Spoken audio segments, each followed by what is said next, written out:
And we are live, back for some new Comic Book Day Book Club, back to force Alec to review a sequel to the worst book he says he's ever read on Book Club.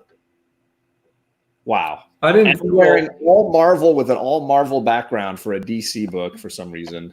To be fair, I didn't say it was the worst book I ever read. I said it was the one I liked the least. On Book Club. Yes, on Book Club. Not like in life. That's not really fair. No. We're joined by the one and only Dru Man Chu BAYBAY. How you doing, man? There can be only one, like the Highlander. Yeah. Does that mean you've killed other Dru Man Chu BAYBAYs? Well, you got to take off the head to absorb their power. There might be more out there. I'm still hunting them down. It's an arduous task. But yet you had time to read comics this week. This week I've only read one comic so far. I read found a copy of this on the East Coast, which is also impressive. It's been quite the hunt for deceased dead planet, to be honest. Dru and I have the only 2 copies on the East Coast of this book. Yeah, and I can't even prove it because mine's across the room and I'm not getting them to get it. If you're wondering where Perry is, he still couldn't find the book. He has given up. He's like, I'm not reading it digitally. Allegedly. He couldn't find it. So we have no Perry. Dru's going to hold down the bottom half of the screen here for us. He's blending in beautifully. Midway through this show, I'm going to start watching other people's shows just so people feel like Perry's here. That's the smart way. So I'm going to jump through the chat, say hello to all you gentlemen and ladies who might have joined us for this, especially apparently my daughter who is saying, have a great show, Dad. You got this. Nothing wrong with a little encouragement, but yeah, John, I don't believe in you, but I believe in her. And since she believes in you, by proxy, I believe in you. She's at her grandmother's house, apparently staying up late to watch a show that's not for kids. So thanks, sweetie. We got Ruben Guzman. How you doing, brother? Thank you for coming by. Backseat driver is here. Rod says the bell is on. He's trying to stay awake. And I appreciate that, man. I appreciate that. Simon R. Hello to you. And we got Comic Man Andy. The laugh track is here. Much appreciated. Thank you for. And my other daughter is here. Okay. You can't make up half of the audience for this show, ladies. Go to bed. I got to get viewers somehow. Got to keep birthing them. I'm going to have a lot more kids if we're going to get anywhere with this. Dru is worth 2 Perrys. That is a fact. That might be the nicest thing anybody's ever said about me, or the worst thing anybody's ever said about me. I don't know which. There's so many ways to take that, right? So many ways to take that. Newbie Comics, very excited that we were talking about this. He and I were talking on Instagram today. So he's in the chat. He's read the book. He's ready for the talk. Absolutely. Okay, my daughters are now running wild. Bam. Go to bed. Go to bed. Hello again to newbies. Boy who had 7 is here. What's up, my dudes? What's going on, man? Thank you for coming by. And yes, the dudettes are here. Right. All right. Aggressively relaxing. Thank you for jumping in. So for those that don't know, yeah, we're talking about DCeased Dead Planet issue 1. I guess you can call this the sequel because Unkillables is like a spin-off or a side story. I don't know. Would you consider this the sequel, gentlemen? I don't know. I didn't read the other one. What's the other one? The Hope at World's End? Unkillables. The Unkillables one with like haven't there been a couple of one-shots as well? Right, but the one-shots are part of the trade for DCeased. And then Unkillables is like its own trade at some point when they finish that.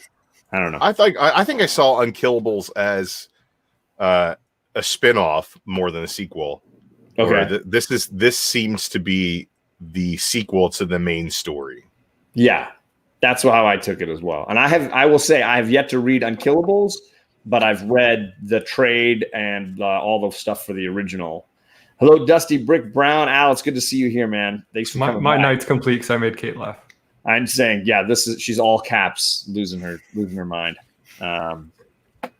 So I mean, we could briefly recap the trauma that was Alec and I reading issue 1 of the original DCeased. All that beautiful bean footage. Yeah, exactly. Do you want to summarize? You want me to summarize? What do you want to do here, Alec? I mean, I wasn't prepared for it, but go ahead. Do you want to summarize the plot or why I disliked it so much? I think I'll give you the floor when we get to that spot for sure. So this is how long ago it was that DCeased #1 came out. We had the Comic Smurf on our show, and Comic Smurf Murphy came on here. We were talking about DCeased #1, and he was very excited about it, and we did rob him. This is when we earned the Anti-Joy Equation title, I do feel. Yeah, it totally was, because he was like, oh, I kind of like this book. Then I was like, dump, dump, dump, dump, dump, dump, dump. And he's like, oh, now I kind of hate it. Right. So, TJ saying Unkillables is a side story happening at the same time as the main, right? Yeah.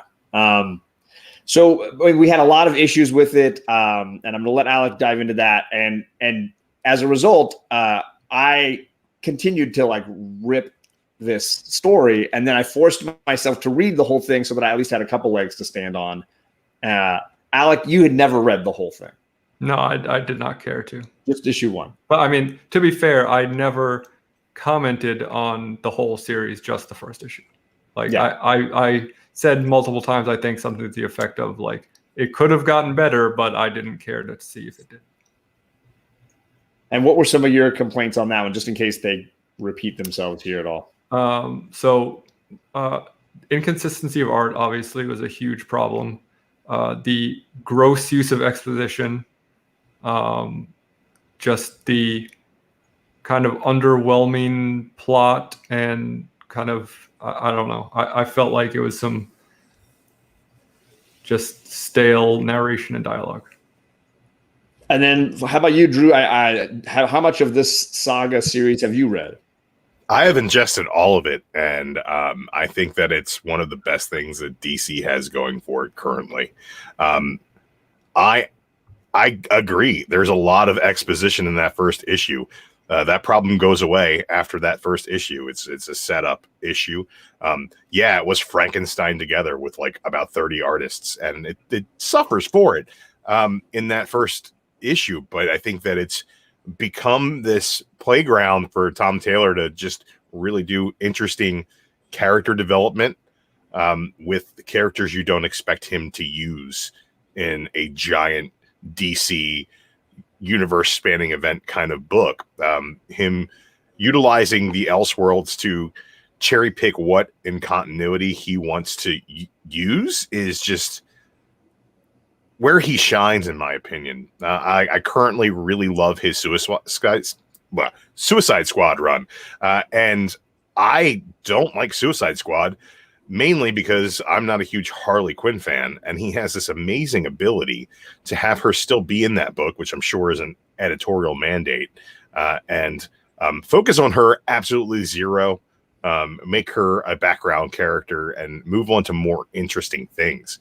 I just think that the way that he built up the Injustice world, he does the exact same thing here with DCeased, and gives you a different perspective on the DC universe outside of the Trinity and the Justice League proper, and it gives you something new to look at, with a fun story, a fun zombie story that has a unique way of tying the anti-life equation to things, and making a social commentary on technology use, and overall it's just fun. It's just a really fun romp through the DC universe. And I will say, just a different twist. I hear that Unkillables is like the best of the lot, and that's the only thing I haven't read, so I'm obviously missing out on a nugget there that I hear is really great. I've read the Mr. Miracle Big Barda tie-in one shot, because that was part of the digital trade that I rented from the local library. For me, like, the main problems I had with the first story that trade, like Alec is saying, the inconsistency in art. And I will say, even in the later issues, I feel like the main artist they brought on has a lot of flaws in his style, and I got very frustrated with the way he drew certain characters. I agree. And so the art side of this was a little infuriating, like, all the way through. And I loved what you're saying. The concept of taking the smaller DC characters and highlighting them is a wonderful idea. I just wish he had found a better way to eliminate some of the A-list guys, so that I felt like characters didn't seem stupid or badly written. he wiped out a lot of guys in way, and not all of them, but I would say 2 or 3 got done really dirty, in my opinion. That was like making them look foolish or stupid or weak when they are clearly like A-list marquee characters. I kind of dug the fact that everybody kind of bit it in a way that was a little bit unexpected. Yeah. But that to me was a way of showing how powerful this anti-life equation virus thing was, and how many people were caught off guard by it. And it's just a situation when the world starts going to hell. You don't know which way to be looking to watch your back.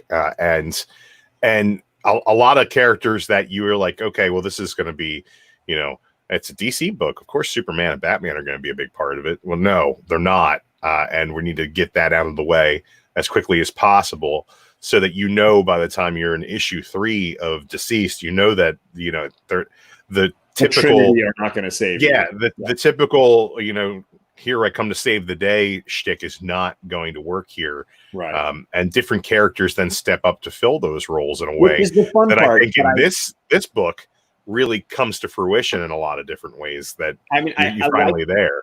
I like the idea again of like certain characters rising up. I just feel like there are moments that make the A-list characters seem stupid, and that's not like, it's not like, oh, this virus is so powerful. No, you turned your back on zombie Wonder Woman because you're an idiot. Like, well, who turns their back on a zombie Wonder Woman? I also remember a court case we had once where you supported a book where Harley Quinn whooped the Trinity with I was actually bring that up as a debate topic. Bring that up as a debate topic because it's my feeling that Tom Taylor does so many stupid things that he doesn't get blamed for. That I'm like, why? Is it because his book outside of continuity?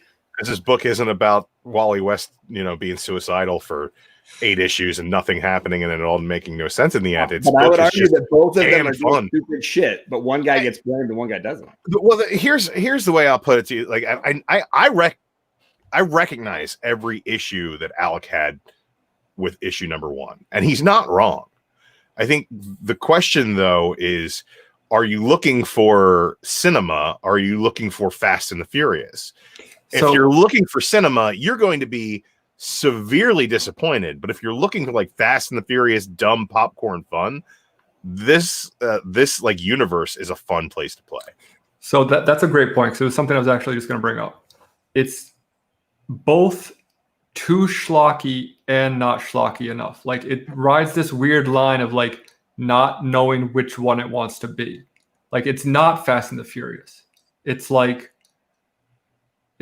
trying to be something serious, but it's also super silly.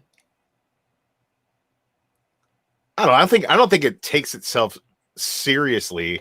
I think it definitely takes like the zombie kind of medium seriously.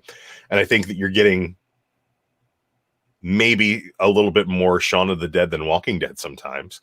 But I can't deny that when I read a DCeased book, I have fun. I enjoy it. Like Dusty, sorry. To me, it's just like it doesn't feel like it's winking at itself enough. Dusty says the deaths of major characters in DC are akin to Walking Dead mantra where no one is safe. And I do appreciate that idea. I do appreciate that they were, had the courage to say, we're going to kill the Trinity. And like, let's just do it. And I'm like, that's cool. I just feel like you got him. Like the way they did Superman, that was cool. The way they did Cyborg made Cyborg seem like an idiot. And I don't know why that they couldn't write that better.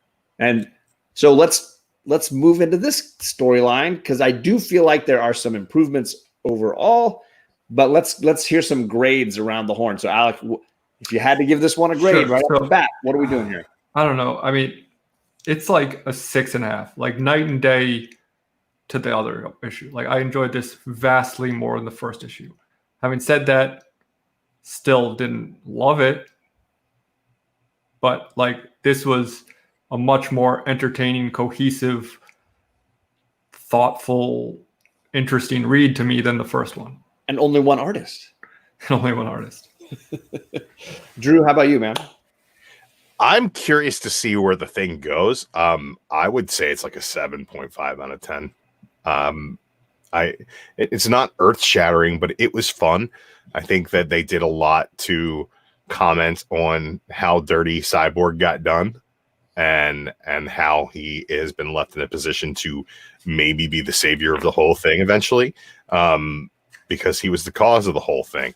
But I really dug it. I thought that the characters that they used, the way that they utilized the best World's Finest team, the Super Sons, in this book, made me very, very happy. There's just these moments that are just kind of epic moments, like Crypto's return. You got, they look at John. It's like, yeah, your dad's still busy eating the sun, and you see the silhouette of Superman still inside of the sun. That was really cool. All the fight scenes were really well blocked. I thought that the fight choreography and the way it was portrayed in this was really good. I didn't think the art was anything to write home about, but I didn't have any complaints about it. This is an overall an above average book that plays in a universe that I've been enjoying since the first issue, regardless of its detractions. Yeah, so I mean, I would say I would give the first issue we read last time, I would probably give that like a 2. I think I would give the whole trade as a whole, I'd give like a 5 or a 6. I think this is better than all of that. I would say this is a superior book. 7. I'm probably splitting the difference here between you guys somewhere. So for me, the fact that they had one artist and not, I don't know, I think it was 4 in that first issue is like that's obviously going to take the score up enormously. I also think this artist has figured out one of his big flaws, which is he doesn't know how to make eyes not look crossed or not look like they're going in different directions. So if you look in this book, I thought it was hilarious how many times characters have eyes closed or they're drawn where you can't see the eyeball. It's a lot. It's a lot of times where I was looking like he holds, Crypto, and it's like he's doing things. I'm closing my eyes. There's a lot of moments where he's clearly trying to welling up with emotion. Oh man, there's so many, because even in this issue, there's still eyeball issues, a lot of walleye in this guy's artist. Having said my praise for this book, I will say I still had some major problems with it. Go ahead. Let's go. Let's start doing story or art, or let's get into the plot here on this one. Dru kind of summarized it. We have, besides a little bit of a moment at the Oblivion Bar at the very beginning, we really have a story that's looking at Earth 2, where our heroes have escaped. There's a new sort of Justice League, like Dru said. Superboy and Damian Wayne have sort of taken on their father's mantles and are leading the way. This new team. Now, Lois Lane, apparently the president of Earth 2. And they get the distress signal or informational signal from Cyborg's head, his severed head, and they decide to journey back without a lot of precautionary measures. They journey back to Earth 1 to just see kind of what's going down. And then, of course, shit goes down. Yeah. So it starts off, and I was rolling my eyes at the beginning because it starts off with this really awkward bar scene with John Constantine where he's drinking, and it has this like narration where it's kind of catching you up to where you were, or what happened so far. And I was like, oh boy, this is grim if this is going to stay the whole time. And then my number one least favorite moment of the whole book, and kind of speaks to me about like why it bought, like to what you're saying, John, where like I feel like he doesn't necessarily get the characters as well as he should sometimes, is that Zatanna comes in and says in her magic backwards speak, "That is enough, John." That's not a spell. Yeah, she's not casting a spell. So why is she saying it backwards? Just for funsies. It was funsies, wasn't it? No, it wasn't. It annoyed me. You getting annoyed is kind of fun for us. Yeah, I mean, that's fair. That's the whole point of the show, right? So, I mean, it's a good point, and it does kind of bother me. It's those little things that are like, again, Tom Taylor gets away with it, but Tom King doesn't. And admittedly, maybe one's playing with continuity and one is not. One is outside of continuity, and so you can let it go. But those kind of things, they add up for me a little bit. Yeah, and I noticed that one as well. I was like, wait, she's not. Is she casting a spell to make him stop drinking? Yeah, because if she's casting spells, tell him to stop drinking. She should say, "Don't stop drinking." Like, not that's enough, John. That's too vague. It doesn't give him an order to do anything. So anyway, we get to the point where we're caught up to current events, and like you said, Cyborg is sending this distress signal. So then we cut to this new world that the heroes have created. And we get about 5 pages of them fighting this war with these bug things that has nothing to do with the plot of the zombies. We do get some like fun kind of banter between John and Damien. Yeah, John and Damien, which was like, okay, that's cute, because it's like kind of a different, relationship than Clark and Bruce have. And then they're doing this like peace dealing with these people, other creatures, all of a sudden, and then they're like, oh, we get this message from Cyborg. Let's just drop everything, send all of the powerful heroes back to Earth to save this one guy, and just abandon our entire humanity. And like, I get it's our friend, but like, you're superheroes. You should take responsibility and protect the people you're sworn to protect. Like, your friends are important, but when you're a superhero, you need to prioritize the good of the people over your friends. So I thought that the way they got them back to Earth was kind of lazy and half-hearted. Like, they could have spent that 5 pages of them fighting the aliens kind of debating or creating some sort of situation that forced them back to Earth, rather than just voting on going back to Earth to save an almost dead Cyborg. Well, and for me, it was like I felt very little like precautionary measures on their part. Yeah, it's just a huzzah. You're talking about a planet that fell so quickly. The Trinity died in a matter of just days, and it's like their manner in which they go back is very much like, this will be awesome. We're all good. Don't worry about it. Everything will be great. I disagree. I think that they have that conversation about what the best course of action is. I believe they have that conversation, which also frames the conflict that they've just come out of. They just fought a war. They've just negotiated a peace. Why would they throw themselves headlong into the situation again? I think the conversation that John has with Lois is very telling of the fact that he feels like he failed. He feels like he's not living up to his father's name, even though everybody's putting that on him. And he feels like leaving Cyborg behind is part of that failure. And he is determined to right that wrong. And it's the Justice League, right? That argument of why would they leave humanity behind can be posed every time the Justice League of any Justice League book goes on any mission ever, because they're not where they should be protecting the hero, their people. So as soon as Superman flies to Mars, he's not protecting Metropolis anymore. As soon as Batman ends up in the Sahara Desert for some mission, he's not protecting Gotham anymore. So I think that you're talking about the Justice League on a snatch and grab rescue mission. And there are precautions because the planet is under the watch of the Green Lantern Corps. Just my thought process. So the conversation between Lois and John is, you're going back.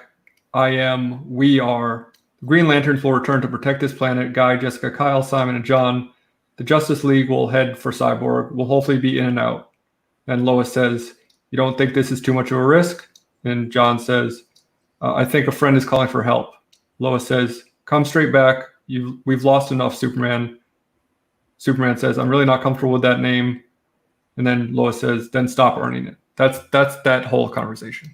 I think there's subtext there that you can draw from the series that has taken place already, and also the interactions that Superman had, or Superboy, or John, or whatever we're calling him, had during the battles sequences that take place beforehand. I think that it's pretty well conveyed that this is his mindset. I don't know. I think that is it going to be too little exposition? Is it too much exposition? No, I mean, poison. I can see what you're saying, Drew, as far as like the need to go back. Obviously, the Justice League failed and they want to retake Earth. And I understand all that. For me, I just don't see them doing anything to prepare themselves for what's coming. Like because they just ran away from it because they couldn't handle it. Right. So this feels like they're not doing anything to prepare themselves for what they have to know is like shockingly dangerous. Like Superman legit died. Like Wonder Woman died. And you're going back. They seem very cavalier or at least ill prepared for what they're going into. And they also set up the fact that Cyborg didn't want to go with them because he was afraid he was going to bring the disease with them. Which is also why Cyborg then reaching out for help is a question that's raised for them. Like, what is this? Why would he be asking for help now? So yeah, maybe is a trap? They kind of say, hey, is it maybe a trap? Right? They discuss that. Ollie is like, you know, I say that we don't do this, right? And everybody then votes on it. I think that it's a decision that's made amongst the group. They have a discussion about it. I don't think it's a very long discussion, but I think that they say, like, if he's sending out a signal for help now, there's got to be a reason for it. He wanted to be left behind. And if now he's sending that signal, there's got to be a reason for it. John feels the guilt of failure and the inability to live up to his father's name, and feels that this is something he needs to do to not only save his friend, but maybe make amends for the way that he handled the situation in the first place. You know, maybe he's thinking you can't just run away from your problems. You have to face them. And honestly, I didn't put that much thought into, oh, these guys got to go do this thing, because it's a superhero story where, you know, why in the world would the Justice League of Earth need to go fix the source wall when they let Perpetua out? Because there's like 12 million different heroes between the source wall and Earth. But then again, it's the heroes of Earth that need to go do this. You know what I'm saying? I like the idea that they go back. For me, I like the idea they go back. I just wish they had planned for what they knew. I mean, how did they have to plan for Zombie Wonder Woman, right? They have to plan for Zombie Superman, right? They did plan for Zombie Wonder Woman. They know what's up with genuinely shocked and surprised when they get hit by her. I don't think it's so much the shock and surprise when they get hit by her. I think it's the fact that they know that they're not going to win that fight, right?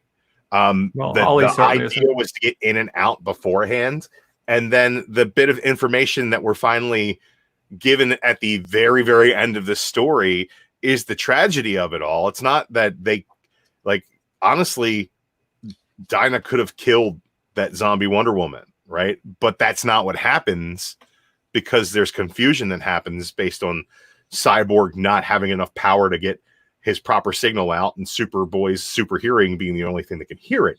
I think that when you put those two things together, and they were not as surprised by the zombie Wonder Woman, I think, as much as they were surprised that they let their guard down. You know what I mean? Like, I don't think they were surprised by the attack. I think they were surprised that they let it happen. Immediately after touching down. Yeah, I mean, she's gonna know. Right, but I mean, you say they're surprised that they let their guard down. They never had their guard up. They came in, they got Cyborg, and then it all starts hitting the fan. So why not just send Superboy in to go grab him super quick, or the Flash, or, you know, somebody who's quick, instead of sending Oliver Queen with a bow and arrow down there? Well, because it's Tom Taylor and he likes to write Ollie. Yeah. And like, clearly, as soon as he starts talking in this issue, you're like, well, he's gonna die. It's the only part that really bugged me is when he makes characters seem stupid. And it's like, if their goal is rush in and rush out, why are they using the lasso to talk to him? Just grab him and get out of there. But they're going to stop down and put the lasso on him and talk to him. Well, because Cyborg was the reason that this thing was all unleashed, and if you're to bring him to Earth 2, you want to be sure that you're not going to be unleashing it on Earth 2. Bring him to outer space. I don't know. So that was for me, that was one of the only two moments where I felt like the characters are acting stupid. was the way that they touched down. I don't mind them going back, and again, I love some of the character designs. I've always liked the Black Canary as a Green Lantern. I think she's really cool. It's the only way to make Green Lantern interesting, in my opinion. Well, I do think they did have Jordan dirty in the last one for sure. But I love the crypto moment. We kind of skipped over the crypto moment, but the crypto moment highlights for me the fact that they're so ill prepared. A dog is able to burst and crash into them before they even know that it's there. He's no ordinary dog. I understand that. To be honest, the only person who should be able to see him coming is John. Like, if they can't protect that dog is more powerful than the rest of those heroes combined. That was a moment though when crypto bursts up to them. I'm like, okay, they can't even be ready enough for that. Like, how are they going to be ready for anything else that's coming? Which they're not. They're definitely they're not the Trinity. Because they're not the seasoned Justice League. They're the ragtag team that survived and hightailed it to another dimension. They're not like, this isn't Batman and Superman and Wonder Woman. This is their kids and some random lady who can scream real loud who ended up with a Green Lantern ring and some guy with some arrows and an outdated beard. Like that's who this team is, right? They're grasping at straws when they're doing this whole deal. I don't have any issues with them making stupid decisions, because they should be making less than sound decisions. They're not the Justice League. They're the new. I agree with that. I like that they're kids and you should see them making mistakes, but they had a lot of time to prepare. You think they would have been showing what they had prepared and planned for this? Because I don't think on their terms. Well, I don't think they did have the time to prepare. I think they're getting a signal from Cyborg that's a distress signal in a way that, like, he wouldn't have sent out the last time they talked to him. And they decide quickly and maybe irrationally to go and save him for a number of different reasons that I think are pretty apparent in the book. And I don't think them being underprepared as this ragtag team is that egregious a story error, in my opinion. Do you think, though, that, like, even if taking away the fact that, like, if Cyborg is their impetus for, going back or whatever, that they shouldn't have been concerned with the fact that maybe the virus was going to follow them there somehow, and they should have been preparing for that the whole time? Maybe they should, yeah, sure, but I don't find it unbelievable that they didn't. So then Wonder Woman comes. She does. I don't have the emoji. I don't have the yes. Sorry, wrong Wednesday show for that. She breaks through the ship, crashes the ship down, finds Queen in the rubble, kind of takes him out, and then you get a good Black Canary moment. She loses her cool, gets the sword, does the whole thing. This is the other stupid moment for me, and I loved all of it right there. I was like into it, I was digging it, and then it's like, he's super fast. Why is he not grabbing the blade out of her hand? Why is he jumping in front of the blade? Because he's not Superman. God, but they're making a great character seem stupid. He's not that great a character. He's learning. He's finding his way, and But he's been a superhero since he's a kid. It's not like but he had the job. moment of self-sacrifice because he knows that Wonder Woman is a great hero, a paragon of virtue, and if there is a way to save her, he needs to do it. And right. So by the way, his sacrifice is as dumb as any hero's sacrifice ever is. It's just a dumb thing for a hero to sacrifice. It's called being a hero. There's the reason why he jumps in front of the sword is because Cyborg says that there's a cure. Right. Yeah. That's the moment, the big moment. He's the only one that can hear it. I see Dru's point, but they've had 5 years to mature in thinking, and their unconventional youth as heroes already gave them substantial experience. Yeah, that's true. I get what you're saying there, Gore. Maybe her grip is insane. It is Wonder Woman. True. I was talking about like the sword, the grip on the sword, because I felt like at his speed, he could easily have gone for the sword and not gone for the block move. I looked at that moment. I was like, God. When a character that I like, who I view as intelligent, does something stupid, I'm like, come on, writer, earn that moment, earn it. You know, I was just like, oh, that moment sucked for me. I was so pissed. Yeah, it's like, again, it's like it's neither here nor there for me. It's not silly or fun enough, and it's not serious enough. Like the serious dramatic moments aren't weighty enough. I guess they aren't weighty enough. They're not like built up enough for me. It's as like big as this issue felt, seemed to be, it felt really flat at the same time. I think that might be a symptom of it being part of a larger tapestry that you haven't inundated yourself into at this point. You know what I mean? Like, I think that a lot of the things that happen in this book, as far as big moments, feel like big moments because this is a world that I've been experiencing for about a year now of different DCeased books. Mm-hmm. I think I'd feel the same way if I picked up any Injustice issue, or Injustice season 3 issue number 1 wouldn't have the same weight for me as it would if I read the first 2 volumes of it. So I think that's one of those things about this being a number 1. It has that kind of the crutch of needing to be exposition heavy, needing to introduce you to so many ideas that are going to be happening in this story, but also the burden of not being a new world, so it has to catch you up on everything that has happened so far. I think there's a lot to put on a single issue as far as story is concerned.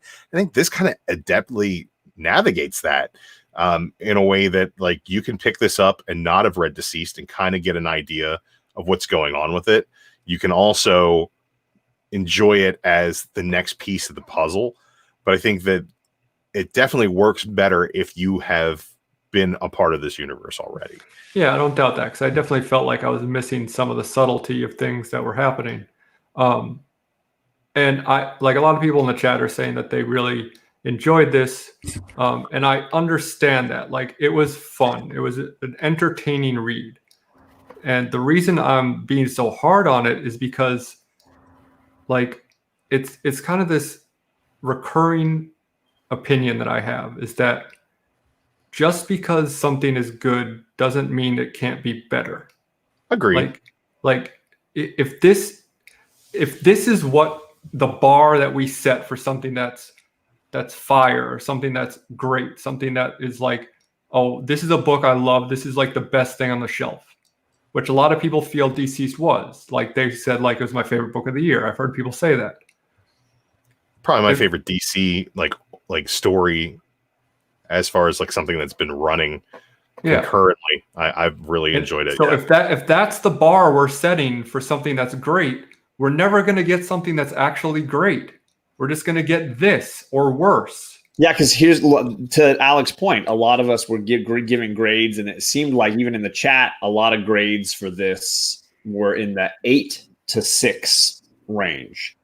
So it's worrisome to have it be like, this is the greatest book on the shelf, or this is the greatest DC book, when it's like, we're not even cracking into like the like high 80s or 90s percentile here. I find that not so much an indictment of a lowered bar when judging this. I think it's more of an indictment on the overall publishing of DC over the past couple of years, an indictment on their ability to kind of throw away continuity and run too many events at the same time and make everything confusing. I don't think that, like, I wouldn't put DCeased in my top 10 of books that came out last year. Not even close. I would put it in the top 5 of the DC books that came out last year.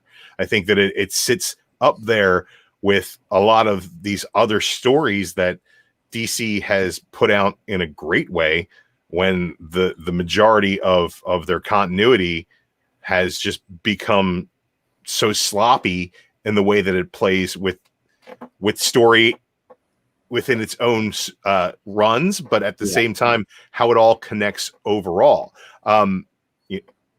I think like I would put this on the level of something like Last God, which I don't think is one of the greatest stories I've ever read, but I enjoy the way that story is being curated by editorial, the way it's being told by the artists and the writers. And I think that DCeased, I get that same kind of feeling about it. I think that if you erase everything else and you just have the DCeased universe, it works on its own in the same way that Injustice did.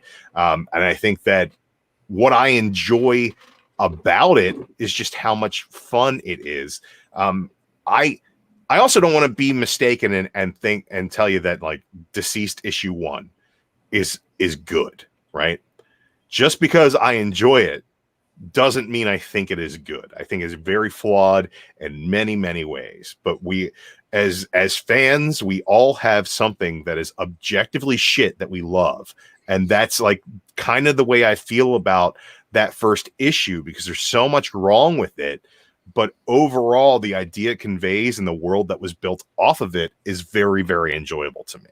So I wanted to highlight to this comment from TK, because I do think this is a fair way to look at DCeased, comparing it to something like Marvel Zombies, because I'm not a big fan of Marvel Zombies either. I think Marvel Zombies is just schlocky, day old popcorn. I'm not particularly, I can read it and be like, yeah, whatever. It's like Deadpool kills the Marvel universe or whatever. I can read it as like, meh, and then move on. I think my worry is when people call this the best book on the shelf. It worries me. Yeah, and Dudes Talking Comics kind of reinforces the point I was making, I think, where he says, I agree, so far it's the most consistent storyline these last few years. I give it a solid 7 out of 10. That's a C-. Like if the best we're getting is a C-, we're not, like, the publishers, at least DC, is not doing a service to us. Like they are doing a disservice to us as fans if the best they can deliver is a 7 out of 10. I would say at this point, as far as 2020 goes, I would put like the Batman run up to Joker War is definitely better than DCeased. I think that Shazam right now is better than DCeased. I just think that it's such a low point in what DC is doing right now, in my opinion, that as far as like an ongoing persistent series, which it is, and it's kind of just a world that they kind of play in. Yeah.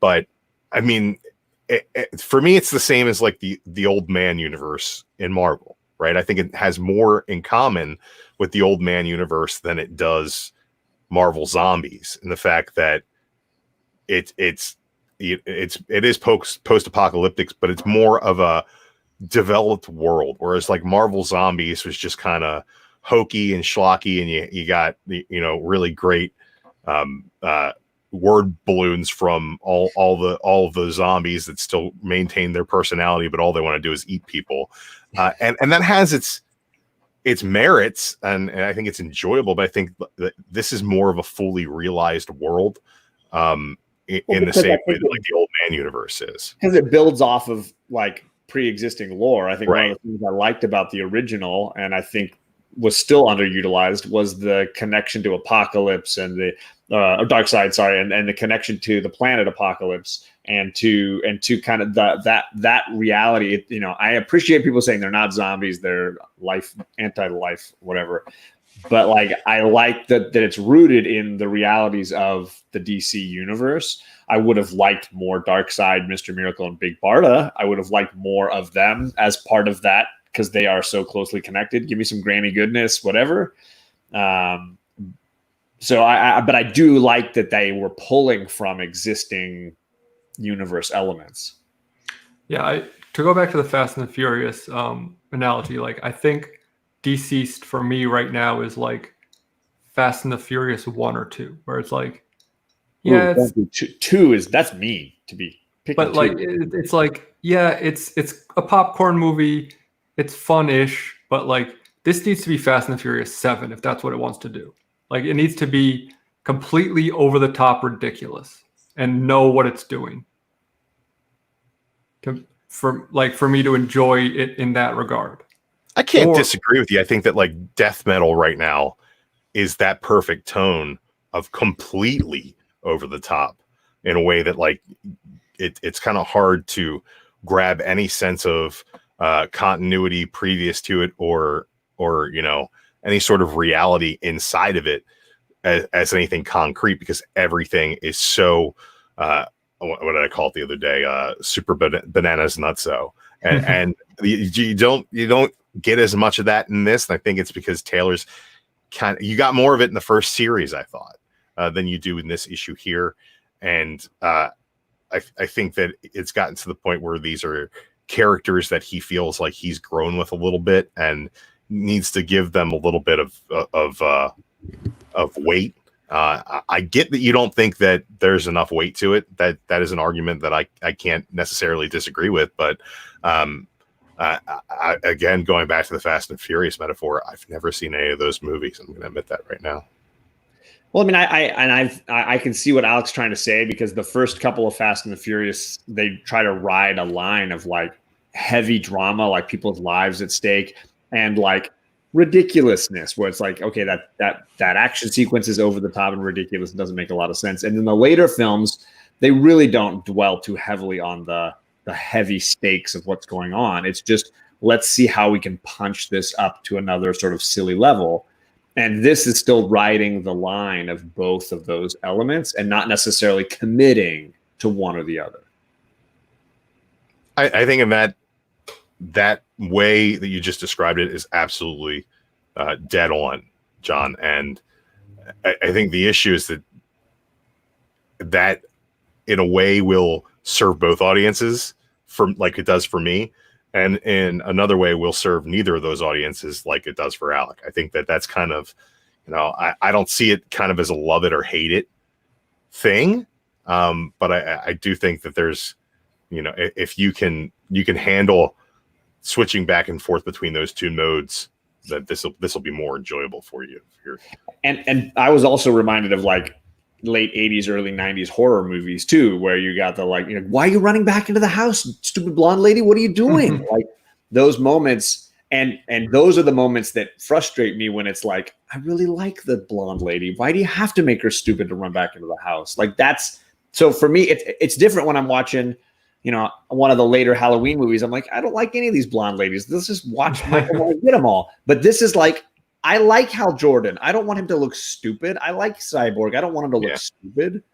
There are also, I'm sure, mediums where you allow creators and writers to get away with people making stupid decisions. Like, I'm going to guess that you enjoyed Breaking Bad.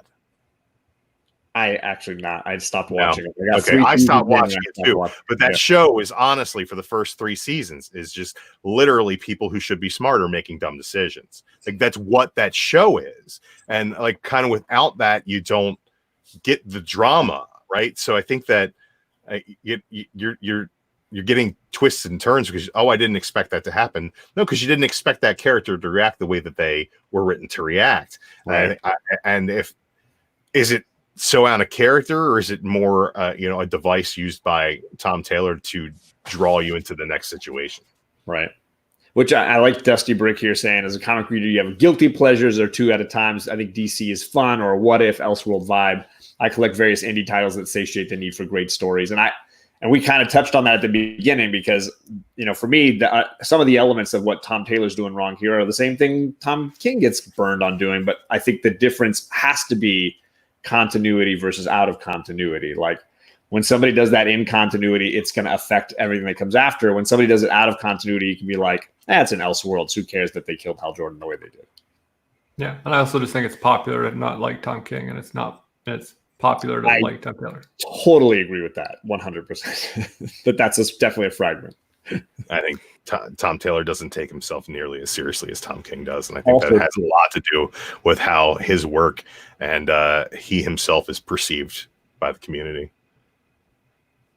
Absolutely, that's fair. But yeah, I mean, again, to Dusty Brick Brown's point, I collect various indie titles, satiates the need for great stories. Yeah, me too. But that's why I want this to be sillier. More popcorny. Yeah. Chaos says the problem with a book like DCeased is you should read it, shrug, and say that was cool, and then not talk about it for an hour because you'll ruin it. That's what I do. Ruin things. We've only been talking about for 50 minutes. I ruin things. That's my job here on the show. I gotta say, like, I don't have a whole lot more to go over here. I think we've definitely beaten this dead horse a bunch, but Dru Man Chu, you've been on this show a ton of times, and every time I feel like I learn cool things about books from hanging out with you, man. Well, thank you. I feel like nobody ever learns anything from hanging out with me at all. So not true. It's good to find out that I'm wrong occasionally. Yes. I also love that we can argue for an hour and still stay friends. Yeah. Because that's not the case with some people. I mean, if you guys want to start loving on Heroes in Crisis again, I'm sure we can test our friendship. But... well, ultimately, I would argue that between the 6.0 or the 6.5 and the 7.5, we all basically agreed on the grade for this book straight up. Yeah. Oh yeah, I am by no means tied to this book as like a seminal work of entertainment. You know, I think that as of right now, if I'm going to go into a shop and pick up a DC book, this is a title that has delivered basically on its promise of turning the universe on its ear and giving you some schlocky good fun. I think if you're looking for too much more out of that, you're going to be disappointed. I completely agree with that. But I think it walks that line a little bit better than I think that Alec thinks it walks that line. And I'm pretty sure, John, you fall kind of in the middle on that. Yeah, exactly. Absolutely. And again, I will happily tell you, this is a better read than the original for me, than any of the original issues for me. This is, it's moving in the right direction overall for me. But if we can slim down the stupid blonde lady running back into the house moments, I'll be a lot happier as a reader. I just want better comics because there's a lot of talent out there, and it's just they're not. I don't know. Speaking of next week, hey, we're reading an indie book that Alec really loved, and we're reading the issue 2. Oh, what are you reading? Get reading away from 90s schlock and DC event comics. We're going to get to Wind issue 2 by a DC writer. Yeah, that first issue was not good, so I will not be joining you. I loved it, so there you go.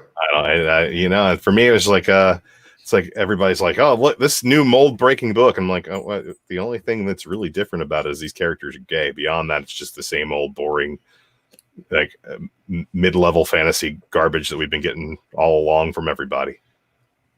So you won't see Dru joining us, but where will we find Dru?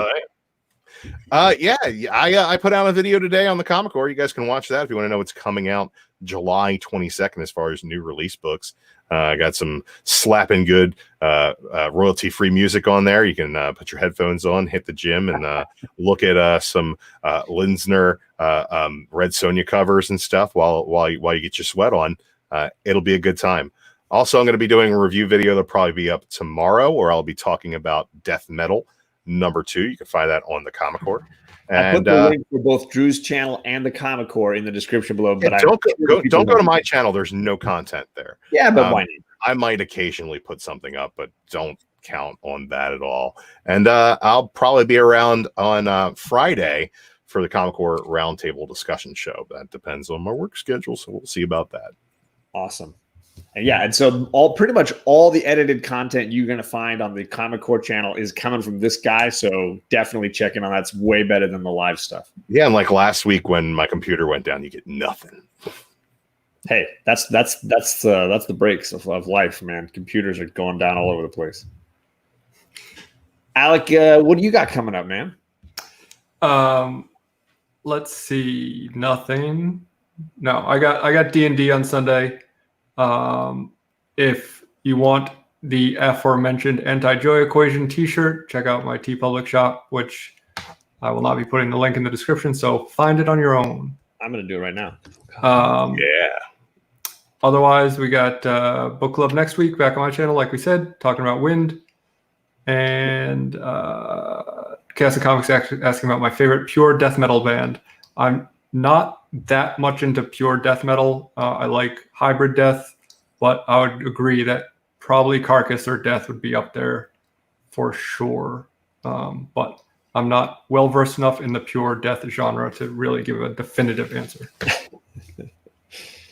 Yeah, so we're on Alec's channel for Wind next week around, Wind issue 2. So if you're still into that book, if you've been enjoying it, if you enjoyed issue 1 and want to see where it's going, join us for that. We're hoping to get Wednesday pull list to join us. I think we've got them on board. They're checking their schedule. For me, tomorrow I'm off, but Friday we're doing The Wire, another discussion with Fire Guy Ryan and Stay Puff. We're talking about truth. We'll talk about the newspaper season a lot, but we'll talk about the statistics game and how the truth of statistics gets bent for people's benefits. So we'll have a bunch of fun talking about the world of truth in The Wire. I love when you talk about my neighbors. Yeah, right. Baltimore. Yeah, Omar coming. Bodymore Murderland, the city that bleeds. I love that the way they show that in the final season on the spray painted on the wall. It's like, oh my god, it's like, yeah, shocking. I totally lost my train of thought. So that's Friday. I don't know what I'm doing next week. I don't think there's a whole lot going on outside of D&D and book club on his channel.